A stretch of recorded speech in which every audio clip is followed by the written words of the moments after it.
എന്താ ചെയ്യണമെന്ന് അറിയോ? ഇങ്ങനെ സ്ക്രീനിൽ ഹോൾഡ് ചെയ്ത് നല്ല പ്രഷർ കൊടുക്കണം. അപ്പോൾ അതിൻ്റെ ആ ഫോഴ്സ് വരും, ഇങ്ങനെ അടിക്കും. പക്ഷെ എഗ്ഗ് പൊട്ടിക്കാൻ പാടില്ല. എനിക്ക് മുട്ട പൊട്ടിക്കാൻ പാടില്ല. മുട്ട പൊട്ടിക്കില്ല.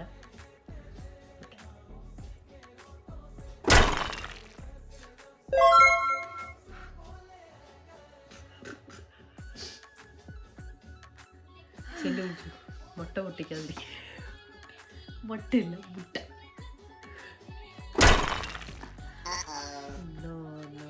ആ ഫോഴ്സ് എനിക്ക് ഒരു ടെൻഷൻ ആയിട്ട്. Once more. മുട്ട പൊട്ടി.